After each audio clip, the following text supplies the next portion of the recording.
वाहिगुरु जी का खालसा वाहिगुरु जी की फतेह। हुण आप जी दे अगे 8वें नंबर की जिहड़ा श्लोक अष्टपदी है उसका विचार रखांगा। मन साचा मुख साचा सोए, अवर न पेखे एक कस बिन कोए। नानक एह लक्षण ब्रह्म ज्ञानी होए। पिछे साध की कथा सुनाई सी गुरु महाराज जी ने। हुण जिहड़ी है ब्रह्म ज्ञानी के बारे विच की लक्षण है उसते वो दसणगे गुरु साहब सानू, और आपां जिहड़ा है समझांगे की लक्षण है। हुण अष्टपदी विच महाराज दसणगे। अष्टपदी ब्रह्म ज्ञानी सदा निर्लेप। ब्रह्म ज्ञानी है जिहड़ा है उस सदा निर्लेप रहिंदा है, अर्थात संसार विच रहिंदियां होयां भी ਉਹਦਾ ਜਿਹੜਾ मन है माया तो उत्ते रहिंदा, संसार विच नहीं रहिंदा, संसारिक ਉਹਦੇ विच नहीं रहिंदा। जैसे जलमह कमल अलेप, जिस तरह कमल जिहड़ा है तलाब विच गंदे जे तलाब विच जिहड़ा है खिलदा है, पानी दे उत्ते ते बहुत सोहना कमल विखदा है, लेकिन पानी दे हेठां बहुत गंदगी रहती है। इसी प्रकार जिस प्रकार कमल उत्ते रहिंदा है पानी दे और पानी दे हेठ गंदा पानी रहिंदा है, यह गंदगी वाली माया जिहड़ी है उस तो उत्ते जिहड़ा है ब्रह्म ज्ञानी रहिंदा है। ब्रह्म ज्ञानी सदा निर्दोख। ब्रह्म ज्ञानी जिहड़ा उसनूं कोई किस्म का दुख नहीं रहिंदा। जैसे सूर सरब को सोख, क्यों नहीं रहिंदा उसनूं दुख? जिस तरह सूरज हर चीज़ नूं एब्जॉर्ब कर लैंदा हैगा, उसे प्रकार ब्रह्म ज्ञानी भी हर चीज़ नूं एब्जॉर्ब करन दी उहदे विच शक्ति आ जाती। ज्ञान दे चलदे वो हर दुख नूं भी जिहड़ा है ना पलट दिंदा है और असली विच दुखी नहीं हुंदा। उहदा एक कारण है ब्रह्म ज्ञानी के दृष्ट समान, जैसे राज रंग को लागे तुल पवान। भावें कोई राजा होवे, भावें कोई गरीब होवे, भावें कोई प्रधानमंत्री होवे, प्रेसिडेंट होवे, और भावें कोई आम आदमी सिटीजन होवे, सारियां नूं जिहड़ी पवन जिहड़ी है जितनी चाहिदी रहिंदी है उतनी साह जिहड़ी खिच लैंदा। तुल इक्वल हर इंसान नूं जिहड़ी ना इक्वल एयर जिन्नी वो खिच सकदा वो लै लैंदा, फिर छड़ दिंदा। ये जिहड़ा है प्रिंसिपल ऑफ इक्वैलिटी जिहड़ा इससे तो ड्राइव कीता हैगा, और अज जिहड़ा इससे आइडिया नाल यूनाइटेड नेशन ने लाज बनाए ने कि भाई सब आदमी स्वतंत्र, सारियां नूं इक्वल राइट्स हैगे ने। ये जिहड़ा है गुरबाणी विच एम्बेडेड हैगा यही फार्मूला जिहड़ा अज यूनाइटेड नेशन की सैक्शन विच लिखे हुए ने। सो गुरबाणी का जिहड़ा बेस है वो बहुत ही डूंगा है। तुल पवन मतलब हर चीज़ हुण तुल हैगी, सब नूं बराबर हैगी, ते वही फार्मूला देशां विदेशां विच भी चलदा है। जैसे राज रंग को लागे, जिस तरह कोई राजा होवे या भिखारी होवे, तुल पवन लगती है उसको बराबर। ब्रह्म ज्ञानी के धीरज एक। ब्रह्म ज्ञानी दे जिहड़ा धीरज रहिंदा है, पेशेंस रहिंदा है, वो बहुत ज़्यादा रहिंदा। एक उहदे कोल जिहड़ा ना धीरज की जिहड़ी क्वालिटी है वो बहुत वधिया और ज़्यादा हैगी। जो बसदा को खोदे को चंदन लेप। जिस तरह इतनी सोहनी खुशबू उठती रहिंदी हैगी संसार दे अंदर चंदन वर्गी, लेकिन ब्रह्म ज्ञानी जिहड़ा फिर भी अलेप जिहा रहिंदा हैगा। ਬ੍ਰਹਮ ਗਿਆਨੀ ਕਾ ਇਹ ਗੁਨਾਓ, ਇਹ ਜਿਹੜਾ ਸਭ ਤੋਂ ਵੱਡਾ ਗੁਣ ਹੈਗਾ, ਇਹ ਬ੍ਰਹਮ ਗਿਆਨੀ ਦੇ ਵਿੱਚ ਰਹਿੰਦਾ ਹੈ। ਦੋ ਗੁਣਾਂ ਦੀ ਵਿਆਖਿਆ ਕਰ ਦਿੱਤੀ ਗੁਰੂ ਸਾਹਿਬ ਨੇ, ਦੋ ਗੁਣ ਲੱਛਣ ਦੱਸ ਦਿੱਤੇ। ਇੱਕ ਤੇ ਭਾਈ ਉਹ ਨਿਰਲੇਪ ਰਹਿੰਦਾ ਹੈਗਾ, ਗੰਦਗੀ ਤੋਂ ਬਚਿਆ ਰਹਿੰਦਾ ਹੈ। ਦੂਜਾ ਜਿਹੜਾ ਨਿਰਦੋਖ ਰਹਿੰਦਾ ਹੈ। ਤੀਜਾ ਜਿਹੜਾ ਹੈ ਉਹਦੀ ਦ੍ਰਿਸ਼ਟੀ ਜਿਹੜੀ ਹੈਗੀ ਸਮਾਨ ਰਹਿੰਦੀ ਹੈ, ਹਰ ਕਿਸੇ ਨੂੰ ਸਮਾਨ ਇਕੁਅਲ ਐਂਗਲ ਨਾਲ ਵੇਖਦਾ, ਜਿਸ ਤਰ੍ਹਾਂ ਪਰਮਾਤਮਾ ਇਕੁਅਲ ਐਂਗਲ ਨਾਲ ਸਾਨੂੰ ਤੁਲ ਪਵਨ ਦਿੰਦਾ ਹੈ। ਨਾਨਕ ਜਿਉ ਪਾਵਕ ਕਾ ਸਹਿਜ ਸੁਭਾਓ, ਜਿਸ ਤਰ੍ਹਾਂ ਸਹਿਜ ਸੁਭਾਏ ਪਾਵਕ ਜਿਹੜਾ ਹੈ, ਪਾਵਕ ਅਰਥਾਤ ਏਅਰ, ਸਾਡੇ ਵਾਸਤੇ ਏਅਰ, ਉਹ ਪਾਵਕ ਜਿਹੜਾ ਹੈ ਪੈਂਦਾ ਰਹਿੰਦਾ ਹੈ ਔਰ ਸਾਰਾ ਸੰਸਾਰ ਚੱਲਦਾ ਰਹਿੰਦਾ ਹੈ। ਬ੍ਰਹਮ ਗਿਆਨੀ ਵਿੱਚ ਵੀ ਉਹੀ ਪਾਵਕ ਪਰਮਾਤਮਾ ਪਾਉਂਦਾ ਹੈ। ਲੇਕਿਨ ਕੋਈ ਵਿਅਕਤੀ ਬ੍ਰਹਮ ਗਿਆਨੀ ਬਣ ਜਾਂਦਾ ਹੈ ਔਰ ਕੋਈ ਵਿਅਕਤੀ ਬ੍ਰਹਮ ਗਿਆਨੀ ਨਹੀਂ ਬਣ ਪਾਉਂਦਾ। ਹਰ ਵਿਅਕਤੀ ਜਿਹੜਾ ਬ੍ਰਹਮ ਗਿਆਨੀ ਨਹੀਂ ਬਣ ਪਾਉਂਦਾ। ਬ੍ਰਹਮ ਗਿਆਨੀ ਨਿਰਮਲ ਤੇ ਨਿਰਮਲਾ। ਹੁਣ ਹੋਰ ਇੱਕ ਕਰੈਕਟਰ ਦੱਸ ਰਹੇ ਨੇ ਗੁਰੂ ਸਾਹਿਬ ਕਿ ਬ੍ਰਹਮ ਗਿਆਨੀ ਜਿਹੜਾ ਬਹੁਤ ਪਿਊਰੀਫਾਈਡ ਰਹਿੰਦਾ ਹੈ, ਨਿਰਮਲ ਰਹਿੰਦਾ, ਇੱਕਦਮ ਸਾਫ ਸੁਥਰਾ, ਉਹਦੇ ਵਿੱਚ ਕੋਈ ਕਿਸਮ ਦੀ ਵਿਚਾਰਾਂ ਦੀ ਗੜਬੜ ਨਹੀਂ ਰਹਿੰਦੀ ਜਾਂ ਦਵੰਦ ਨਹੀਂ ਰਹਿੰਦੇ, ਉਹ ਨਿਰਮਲ ਰਹਿੰਦਾ ਹੈ, ਪਿਓਰ। ਜੈਸੇ ਮੈਲ ਲਾਗੇ ਜਲਾ, ਜਿਸ ਤਰ੍ਹਾਂ ਜਲ ਨੂੰ ਮੈਲ ਨਹੀਂ ਲੱਗਦੀ ਹੈ, ਉਸੇ ਥੋੜ੍ਹੀ ਦੇਰ ਯਦੀ ਆਪਾਂ ਕੁਛ ਮਿੱਟੀ ਪਾਣੀ ਵਿੱਚ ਪਾ ਦਈਏ, ਮਿੱਟੀ ਹੌਲੀ ਹੌਲੀ ਹੇਠਾਂ ਜੰਮ ਜਾਂਦੀ ਹੈ। ਫਿਰ ਪਾਣੀ ਜਿਹੜਾ ਹੈ ਨਾ, ਉੱਤੇ ਸਭ ਤੋਂ ਉੱਤੇ ਵਾਲੀ ਲੇਅਰ ਇੱਕਦਮ ਪਵਿੱਤਰ ਜਿਹੀ ਦਿਖਣੀ लगेगी ਕੁਛ समय ਤੋਂ ਬਾਅਦ।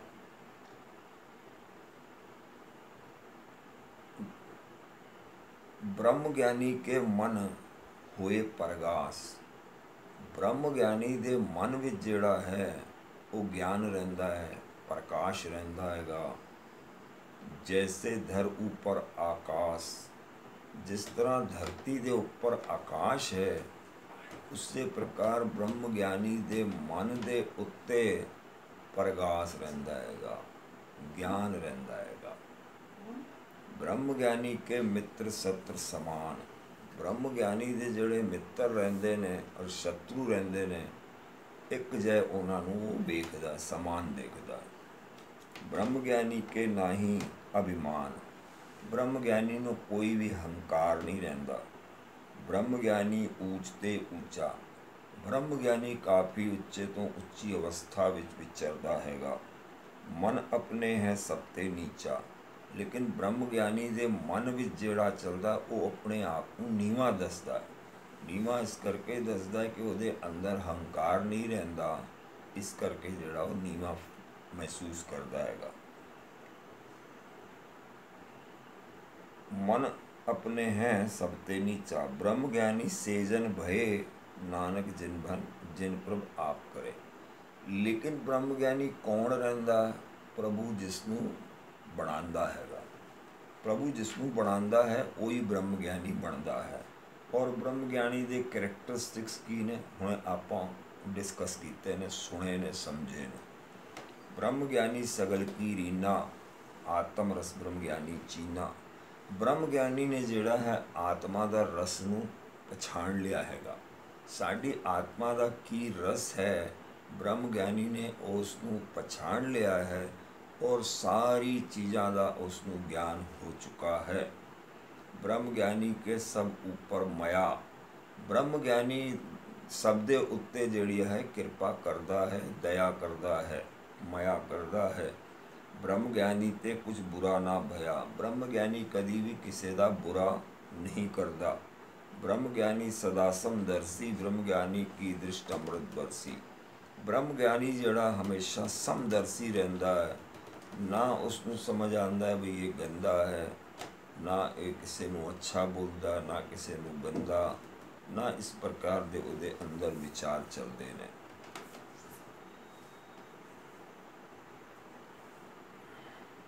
ਔਰ ਬ੍ਰਹਮ ਗਿਆਨੀ ਦੀ ਦ੍ਰਿਸ਼ਟੀ ਵਿੱਚੋਂ ਜਿਹੜਾ ਹੈ ਅੰਮ੍ਰਿਤ ਜਿਹੜਾ ਹੈ ਵਰਖਦਾ ਰਹਿੰਦਾ ਹੈ। ਮਤਲਬ ਉਹ ਜੋ ਵੀ ਚੀਜ਼ ਦੇਖਦਾ ਹੈ ਉਹ ਬਰਾਬਰ ਤਰੀਕੇ ਨਾਲ ਵੇਖਦਾ ਹੈ, ਇਹ ਮਤਲਬ ਹੈਗਾ ਭਾਵਾਰਥ। ਬ੍ਰਹਮ ਗਿਆਨੀ ਬੰਧਨ ਤੇ ਮੁਕਤਾ। ਬ੍ਰਹਮ ਗਿਆਨੀ ਜਿਹੜਾ ਹੈ ਪੰਜ ਵਿਕਾਰਾਂ ਤੋਂ, ਉਹਨਾਂ ਦੇ ਬੰਧਨਾਂ ਤੋਂ ਮੁਕਤ ਰਹਿੰਦਾ ਹੈ। ਕਾਮ, ਕ੍ਰੋਧ, ਲੋਭ, ਮੋਹ, ਹੰਕਾਰ ਜਿਹੜੇ ਬੰਧਨ ਹੈਗੇ ਉਹਨਾਂ ਤੋਂ ਮੁਕਤ ਰਹਿੰਦਾ ਹੈ। ब्रह्म ज्ञानी की निर्मल युगता। और ब्रह्म ज्ञानी की जो भी टेक्निक है, जीवन की शैली है, एकदम निर्मल रहती है। ਉਹਦੇ ਵਿੱਚ बनावट, दिखावा या टेंशन, क्रोध, परेशानी ये सब नहीं रहता। नानक ब्रह्म ज्ञानी का ब्रह्म ध्यान। ब्रह्म ज्ञानी का ध्यान ਜਿਹੜਾ ਹੈਗਾ ਉਹ ਯੂਨੀਵਰਸ ਵਿੱਚ ਲੱਗਾ ਰਹਿੰਦਾ ਹੈ ਜਾਂ ਯੂਨੀਵਰਸ ਜਿਹੜਾ ਉਹਦੇ ਧਿਆਨ ਵਿੱਚ ਵੜਿਆ ਰਹਿੰਦਾ ਹੈਗਾ। ब्रह्म ज्ञानी एक ऊपर आस। ब्रह्म ज्ञानी की आशा जिहड़ी है एक दे उत्ते टिकी रहिंदी, वो परमात्मा आएगा। ब्रह्म ज्ञानी का नहीं विनाश। ब्रह्म ज्ञानी का कदे भी विनाश नहीं होंदा। ब्रह्म ज्ञानी हमेशा प्रभु के चरणों विच जिहड़ा है बैठिया रहिंदा है। भावें उहदे शरीर का विनाश हो जाएगा, लेकिन उहदी आत्मा का विनाश नहीं होंदा। ब्रह्म ज्ञानी के गरीबी समाहा। ब्रह्म ज्ञानी के अंदर जिहड़ा इतना कुछ खजाना होने तो बाद भी, ज्ञान रूपी नवनिधियाँ सब होने तो बाद भी ਉਹਦੇ ਵਿੱਚ ਉਹ इस तरह समझदा है भाई मैं जिहड़ा गरीब हाँ, मैं दास हाँ, और परमात्मा जिहड़ा वो मेरा साहिब हैगा। ब्रह्म ज्ञानी परोपकार उमाहा। ब्रह्म ज्ञानी के अंदर मन में की चलता है कि मैं लोगों का परोपकार करा। ब्रह्म ज्ञानी के ना ही धंधा, ब्रह्म ज्ञानी ले धावत बंधा। ब्रह्म ज्ञानी का कोई काम कम वगैरह नहीं रहता, लेकिन ਉਹਦਾ मन भी जोड़ा है इधर उधर नहीं दौड़ता, लेकिन वो ब्रह्म ज्ञानी परोपकार की भावना नाल लोगों के उत्ते परोपकार करता रहता है। धंधा मतलब भाई कारोबार करेगा वो, ऐसा नहीं कि वो अपना कोई कारोबार नहीं करेगा, लेकिन वो इस भावना नाल करता है कि भाई परोपकार की भावना नाल। ब्रह्म ज्ञानी के होए सो भला। ब्रह्म ज्ञानी जिहड़ा जो भी करता है वो भला ही करता है। ब्रह्म ज्ञानी सफल फला। ब्रह्म ज्ञानी हमेशा सफलता नूं प्राप्त होंदा और फलीभूत होंदा रहता है। ब्रह्म ज्ञानी संग सगल उद्धार। ब्रह्म ज्ञानी का जो भी संग करता है उसका भी उद्धार हो जाता है, या ब्रह्म ज्ञानी ही उहदे उद्धार विच करता रहता हैगा कि इहदा भी उद्धार हो जाए, उहदा भी उद्धार हो जाए, उसनूं भी कुछ ज्ञान प्राप्त हो जाए, वो भी परमात्मा के चरणों विच लग जाए। इस प्रकार परोपकार और उद्धार की भावना नाल ही ब्रह्म ज्ञानी सारियां नाल मेल जोल करता है। नानक ब्रह्म ज्ञानी जपै सगल संसार। सारे संसार विच जिहड़ा है उसका भी नाम जपिया जाता है ब्रह्म ज्ञानी का, और ब्रह्म ज्ञानी सारियां नूं जपा के राजी खुशी रहता है।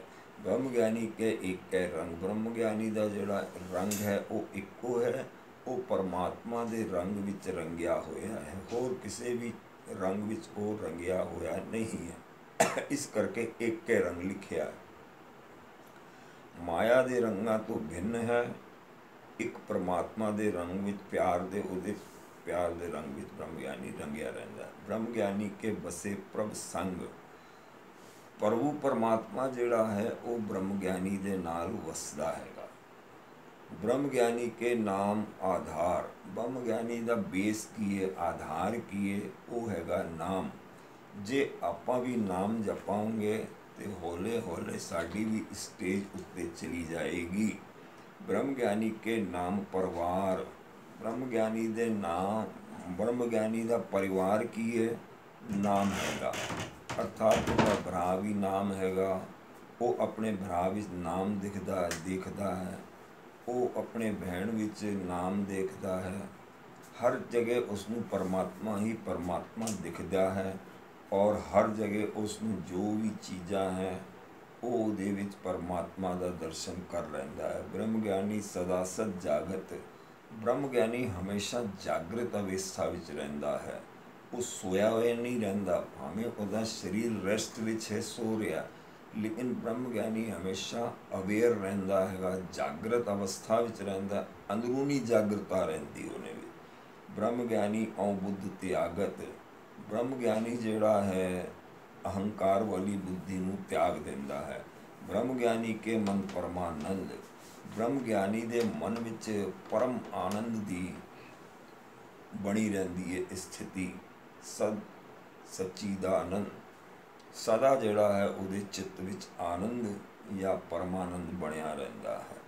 ਬ੍ਰਹਮ ਗਿਆਨੀ ਕੇ ਘਰ ਸਦਾ ਆਨੰਦ, ਬ੍ਰਹਮ ਗਿਆਨੀ ਦੇ ਮਨ ਵਿੱਚ ਔਰ ਉਹਦੇ ਵਿੱਚ ਆਨੰਦ ਬਣਿਆ ਰਹਿੰਦਾ ਹਮੇਸ਼ਾ ਸਦਾ। ਬ੍ਰਹਮ ਗਿਆਨੀ ਸੁਖ ਸਹਿਜ ਨਿਵਾਸ, ਬ੍ਰਹਮ ਗਿਆਨੀ ਜਿਹੜਾ ਹੈ ਸਹਿਜੇ ਸਹਿਜੇ ਹੀ ਸੁੱਖ ਵਿੱਚ ਨਿਵਾਸ ਕਰਦਾ ਹੈ, ਅਰਥਾਤ ਮਨ ਉਹਦਾ ਸ਼ਾਂਤ ਰਹਿੰਦਾ ਹੈ, ਸ਼ੀਤਲ ਰਹਿੰਦਾ ਹੈ। ਫਿਰ ਇਸ ਤਰ੍ਹਾਂ ਦੀ ਜਿਤਨੀ ਵੀ ਉਹਦੀ ਨਿਊਰੋ ਸੈੱਲ ਹੈਗੀ ਨੇ ਉਹ ਵੀ ਉਸ ਤਰ੍ਹਾਂ ਰਿਵਾਇਰਿੰਗ ਹੋ ਕੇ ਸੈੱਟ ਹੋ ਜਾਂਦੀਆਂ ਨੇ ਔਰ ਉਹਦੇ ਵਿੱਚ ਮੈਗਨੈਟਿਕ ਪਾਵਰਸ ਆ ਜਾਂਦੀਆਂ ਨੇ, ਜਿਹੜਾ ਕਿ ਉਹ ਯੂਨੀਵਰਸ ਤੋਂ ਖਿੱਚਦਾ ਰਹਿੰਦਾ ਹੈ ਔਰ ਹੋਰ ਸ਼ਾਂਤੀ ਵੱਧਦੀ ਜਾਂਦੀ ਹੈ। ਔਰ ਉਹਦੀ ਜਿਹੜੀ ਵੇਵਸ, ਜਦ ਕੋਈ ਬੰਦਾ ਉਸਨੂੰ ਮਿਲਣ ਜਾਂਦਾ ਜਾਂ ਮਿਲਦਾ ਜਾਂ ਗੱਲ ਕਰਦਾ ਹੈ ਤਾਂ ਉਸ ਮਨੁੱਖ ਦੇ ਅੰਦਰ ਵੀ ਉਸੇ ਕਿਸਮ ਦੀ ਸ਼ਾਂਤੀ ਜਿਹੜੀ ਹੈ ਵੜਨੀ ਸ਼ੁਰੂ ਹੋ ਜਾਂਦੀ ਹੈ। ਇਸ ਕਰਕੇ ਬ੍ਰਹਮ ਗਿਆਨੀ ਇੱਕ ਮੈਗਨੈਟਿਕ ਪਾਵਰ ਉਹਦੇ ਬ੍ਰੇਨ ਵਿੱਚ ਆ ਜਾਂਦੀ ਹੈ ਔਰ ਸ਼ਾਂਤ ਰਹਿੰਦਾ ਹੈ, ਦੂਜਿਆਂ ਨੂੰ ਵੀ ਸ਼ਾਂਤ ਕਰਨ ਦਾ ਉਹਦੇ ਵਿੱਚ ਪਾਵਰ ਆ ਜਾਂਦੀ ਹੈ। ਬ੍ਰਹਮ ਗਿਆਨੀ ਕਾ ਨਾ ਹੀ ਵਿਨਾਸ਼, ਬ੍ਰਹਮ ਗਿਆਨੀ ਦਾ ਕਦੇ ਵੀ ਵਿਨਾਸ਼ ਨਹੀਂ ਹੁੰਦਾ ਹੈਗਾ। ਉਹਦੀ ਜਿਹੜੀ ਆਤਮਾ ਹੈ ਉਹ ਹਮੇਸ਼ਾ ਜੀਵਿਤ ਰਹਿੰਦੀ ਹੈ। ਉਸ ਨੂੰ ਆਪਾਂ ਯਾਦ ਕਰਾਂਗੇ ਕਿ ਉਹ ਸਾਡੇ ਨੇੜੇ ਵੀ, ਉਹਦਾ ਸਰੀਰ ਨਹੀਂ ਆਏਗਾ ਲੇਕਿਨ ਉਹਦਾ ਜਿਹੜਾ ਹੈ ਸੂਖਸ਼ਮ ਰੂਪ ਜਿਹੜਾ ਹੈ ਸਾਨੂੰ ਮਦਦ ਕਰਨ ਵਾਸਤੇ ਆਏਗਾ। ਬ੍ਰਹਮ ਗਿਆਨੀ ਬ੍ਰਹਮ ਕਾ ਬੇਟਾ, ਬ੍ਰਹਮ ਗਿਆਨੀ ਜਿਹੜਾ ਹੈ ਉਹ ਬ੍ਰਹਮਾ ਦਾ ਬੇਟੇ ਦੇ ਸਮਾਨ ਹੈਗਾ। ਬ੍ਰਹਮ ਗਿਆਨੀ ਏਕ ਸੰਗ ਹੇਤਾ, ਬ੍ਰਹਮ ਗਿਆਨੀ ਇੱਕੋ ਨਾਲ ਰਹਿੰਦਾ ਹੈ, ਉਹਦਾ ਹੀ ਹੋ ਕੇ ਰਹਿੰਦਾ ਹੈਗਾ। ਬ੍ਰਹਮ ਗਿਆਨੀ ਕੇ ਹੋਏ ਅਚਿੰਤ, ਬ੍ਰਹਮ ਗਿਆਨੀ ਦੇ ਅੰਦਰ ਕੋਈ ਚਿੰਤਾ ਨਹੀਂ ਰਹਿੰਦੀ, ਉਹ ਅਚਿੰਤ ਰਹਿੰਦਾ ਹੈਗਾ। ਬ੍ਰਹਮ ਗਿਆਨੀ ਕਾ ਨਿਰਮਲ ਮੰਤਰ, ਬ੍ਰਹਮ ਗਿਆਨੀ ਦਾ ਮੰਤਰ ਕੀ ਹੈ ਕਿ ਉਹ ਨਿਰਮਲ ਹੈ, ਸਾਫ ਸੁਥਰਾ ਹੈ, ਨੀਟ ਐਂਡ ਕਲੀਨ ਹੈ, ਪਿਓਰ ਹੈ। ਬ੍ਰਹਮ ਗਿਆਨੀ ਜਿਸ ਕਰੇ ਪ੍ਰਭ ਆਪ, ਜਿਸ ਨੂੰ ਪ੍ਰਭੂ ਆਪ ਬ੍ਰਹਮ ਗਿਆਨੀ ਕਰਦਾ ਹੈ ਉਹੀ ਬ੍ਰਹਮ ਗਿਆਨੀ ਬਣ ਸਕਦਾ ਹੈ। ਬ੍ਰਹਮ ਗਿਆਨੀ ਕਾ ਵੱਡ ਪ੍ਰਤਾਪ, ਬ੍ਰਹਮ ਗਿਆਨੀ ਦਾ ਪ੍ਰਤਾਪ ਜਿਹੜਾ ਬਹੁਤ ਵੱਡਾ ਹੈਗਾ ਔਰ ਇਨਫਲੂਐਂਸ ਉਹਦਾ ਬਹੁਤ ਜ਼ਿਆਦਾ ਰਹਿੰਦਾ। ਬ੍ਰਹਮ ਗਿਆਨੀ ਕਾ ਦਰਸ ਵਡਭਾਗੀ ਪਾਈਏ, ਯਦि ਕੋਈ ਵੱਡੇ ਭਾਗਾਂ ਵਾਲਾ ਰਹੇਗਾ ਤੇ ਬ੍ਰਹਮ ਗਿਆਨੀ ਦਾ ਉਸ ਨੂੰ ਦਰਸ਼ਨ ਪ੍ਰਾਪਤ ਹੋ ਜਾਂਦਾ ਹੈ। ਬ੍ਰਹਮ ਗਿਆਨੀ ਕੋ ਬਲਬਲ ਜਾਈਏ, ਹੁਣ ਪੰਚਮ ਪਾਤਸ਼ਾਹ ਲਿਖ ਰਹੇ ਨੇ ਕਿ ਬ੍ਰਹਮ ਗਿਆਨੀ ਦੇ ਉੱਤੇ ਬਲਿਹਾਰਨੇ ਜਾਂਦੇ ਨੇ। ਬ੍ਰਹਮ ਗਿਆਨੀ ਕੋ ਖੋਜੇ ਮਹੇਸ਼ਰ, ਜਿਹੜਾ ਸਭ ਤੋਂ ਵੱਡਾ ਮਹੇਸ਼ ਹੈ ਜਾਂ ਪਰਮਾਤਮਾ ਹੈ ਉਹ ਉਸ ਨੂੰ ਖੋਜਦਾ ਰਹਿੰਦਾ ਹੈ। ਨਾਨਕ ਬ੍ਰਹਮ ਗਿਆਨੀ ਆਪ ਪਰਮੇਸ਼ਰ, ਬ੍ਰਹਮ ਗਿਆਨੀ ਦੀ ਕੈਪੈਸਿਟੀ ਕੈਲੀਬਰ ਇਤਨਾ ਹੈ ਕਿ ਉਹ ਆਪ ਹੀ ਪਰਮੇਸ਼ਵਰ ਦੇ ਬਰਾਬਰ ਹੈਗਾ। ਬ੍ਰਹਮ ਗਿਆਨੀ ਕੀ ਕੀਮਤ ਨਾ ਹੈ, ਬ੍ਰਹਮ ਗਿਆਨੀ ਦੀ ਕੋਈ ਕੀਮਤ ਨਹੀਂ ਹੈਗੀ, ਬ੍ਰਹਮ ਗਿਆਨੀ ਬਹੁਮੁੱਲਾ ਹੈ। ਬ੍ਰਹਮ ਗਿਆਨੀ ਕੇ ਸਗਲ ਮਨ ਮਾਹੇ, ਜੋ ਵੀ ਚੀਜ਼ਾਂ ਹੈ ਉਹ ਬ੍ਰਹਮ ਗਿਆਨੀ ਦੇ ਮਨ ਵਿੱਚ ਰਹਿੰਦੀ ਨੇ, ਸਗਲ ਚੀਜ਼ ਜਿਤਨੀ ਵੀ ਹੈ ਉਹ ਬ੍ਰਹਮ ਗਿਆਨੀ ਦੇ ਮਨ ਵਿੱਚ ਰਹਿੰਦੀਆਂ ਨੇ। ਬ੍ਰਹਮ ਗਿਆਨੀ ਕਾ ਕੌਣ ਜਾਣੇ ਭੇਦ, ਬ੍ਰਹਮ ਗਿਆਨੀ ਦਾ ਕੋਈ ਵੀ ਭੇਦ ਨਹੀਂ ਜਾਣ ਸਕਦਾ। ਬ੍ਰਹਮ ਗਿਆਨੀ ਕੋ ਸਦਾ ਆਦੇਸ਼, ਬ੍ਰਹਮ ਗਿਆਨੀ ਨੂੰ ਹਮੇਸ਼ਾ ਨਮਸਕਾਰ ਹੈ, ਆਦੇਸ਼ ਮਤਲਬ ਨਮਸਕਾਰ। ਬ੍ਰਹਮ ਗਿਆਨੀ ਕਾ ਕਥਿਆ ਨਾ ਜਾਏ ਅਧਾਖਰ, ਬ੍ਰਹਮ ਗਿਆਨੀ ਦਾ ਜਿਹੜਾ ਹੈ ਉਹਦੇ ਬਾਰੇ ਵਿੱਚ ਕੁਛ ਵੀ ਕਥਨ ਕੀਤਾ ਨਹੀਂ ਜਾ ਸਕਦਾ। ਬ੍ਰਹਮ ਗਿਆਨੀ ब्रह्म ज्ञानी का कथया ना जाए अधाकर, ब्रह्म ज्ञानी सरप का ठाकर, ब्रह्म ज्ञानी जिहड़ा है वो ठाकर है और सारियां दा ठाकर हैगा, सिर्फ अपने ही नहीं, मेरा ही नहीं, तुहाडा नहीं, सारियां दा ठाकर हैगा। ब्रह्म ज्ञानी की मित कौन बखाने, ब्रह्म ज्ञानी दी जिहड़ी मित है ਉਹਦੀ ਉਹ कोई व्याख्यान नहीं कर सकता। ब्रह्म ज्ञानी की गत ब्रह्म ज्ञानी जाने, ब्रह्म ज्ञानी की जिहड़ी गत हैगी, गति हैगी, वो ब्रह्म ज्ञानी ही जानता हैगा। ब्रह्म ज्ञानी का अंत ना पार, ब्रह्म ज्ञानी का कोई अंत नहीं पाया जा सकता। ब्रह्म ज्ञानी को सदा नमस्कार, ऐसे ब्रह्म ज्ञानी ਨੂੰ सदा सदा नमस्कार है। ब्रह्म ज्ञानी सब सृष्टि का करता, ब्रह्म ज्ञानी ਜਿਹੜਾ है सारी सृष्टि का करणहार हैगा। ब्रह्म ज्ञानी सद जीवे नहीं मरता, ब्रह्म ज्ञानी हमेशा जीवित रहता है, वो कदे भी नहीं मरदा हैगा। ब्रह्म ज्ञानी मुक्त जगत जी का दाता, ब्रह्म ज्ञानी ਜਿਹੜਾ है मुक्ति का और जुगती का दाता है। जे तुहानू कोई जुगती मिल जाए तो उस जुगती नू कस करके तुसी भी ध्यान कर सकते हो, सिमरन कर सकते हो और काफ़ी उच्ची स्टेज संत की स्टेज तक पहुँच सकता है बंदा, साध की स्टेज तक पहुँच सकता। पिछे आपां साध के करैक्टरिस्टिक और कथा सुनी है, हुण ब्रह्म ज्ञानी की चल रही है। ब्रह्म ज्ञानी पूर्ण पुरख विधाता, ब्रह्म ज्ञानी जिहड़ा है वो पूर्ण है और कोई विधाता हैगा। ब्रह्म ज्ञानी अनाथ का नाथ, ब्रह्म ज्ञानी जिहड़ा है वो अनाथां दा नाथ हैगा। ब्रह्म ज्ञानी का सब ऊपर हाथ, ब्रह्म ज्ञानी का जिहड़ा हथ हैगा वो सारियां दे उत्ते है। ब्रह्म ज्ञानी का सगल आकार, जितना आकार है वो ब्रह्म ज्ञानी का है। ब्रह्म ज्ञानी आप निरंकार, इत्थे जिहड़ी ये गल आके खत्म हो गई। ब्रह्म ज्ञानी जिहड़ा है वो आप ही निरंकार है, अर्थात जिहड़ा निराकार परमात्मा है वो ब्रह्म ज्ञान रखता है। वो कोई मनुष्य जिहड़ा है वो उतना ज्ञान नहीं रख सकता। ब्रह्म ज्ञानी ही जिहड़ा है वो निरंकार ही ब्रह्म ज्ञानी है। ब्रह्म ज्ञानी की शोभा ब्रह्म ज्ञानी बनी, उस निरंकार परमात्मा की शोभा जिहड़ी है वो आप ही बनी हुई है, उस आप ही बनाई है। नानक ब्रह्म ज्ञानी सर्ब का धनी, ब्रह्म ज्ञानी जिहड़ा है वो सारियां दा धनी है। मनुख जिहड़ा हैगा वो ब्रह्म ज्ञानी पूरी तरह नहीं बन सकता। कितनी जारी जगह है, गैलेक्सीज है, ये है वो है, ओदा ज्ञान सिर्फ परमात्मा दे अंदर है और ओदा विख्यान गुरु साहब दस रहे ने। और ओदा आपां किसी भी बंदे नूं आख दिंदे कि भी ब्रह्म ज्ञानी हैगा, इसनूं बड़ा ज्ञान हैगा। महाज्ञानी आपां बोल सकते हैं, लेकिन पूरा यूनिवर्स का ज्ञान जिसनूं है उसनूं ब्रह्म ज्ञानी बोलते हो। और जिहड़ा ओदा स्वरूप है वो निराकार हैगा और मनुष्य का जिहड़ा हैगा वो आकार विच हैगा। ब्रह्म ज्ञानी मतलब परमात्मा। आदमी ब्रह्म ज्ञानी इस डेफिनीशन, इस लक्षणा अनुसार नहीं बन सकता। आपां दा कंसैप्ट ये समझते हाँ कि बन सकता है। आपां किसी भी संत महात्मा नूं ब्रह्म ज्ञानी आख देंगे, लेकिन वो गलत है। इस परिभाषा में जिहड़ा लिखा है सिर्फ और सिर्फ जिसनों ब्रह्मा का ज्ञान है, पूरे ब्रह्मांड का, वो ब्रह्म ज्ञानी, वो सिर्फ और सिर्फ परमात्मा है, निरंकार है, उसका कोई आकार नहीं है। ये जिहड़ी डेफिनीशन दसी है ये उस निराकार परमात्मा नूं ब्रह्म ज्ञानी मन के पूरी गल्लां गुरु साहब ने लिखिया ने। आपां नूं बहुत चंगे तरीके नाल समझना चाहिए है कि वो निराकार है और असी आकार विच हां। सानूं कितना भी ज्ञान हो जाए, ब्रह्म ज्ञानी बोलना इस परिभाषा के अनुसार ठीक नहीं है। लेकिन लोक चलन विच थोड़ी भी किसी नूं ज्ञान हो जाती है तो लोग उसनूं आख देते हैं भी ब्रह्म ज्ञानी है। That is wrong. Waheguru ji का खालसा, वाहिगुरू जी की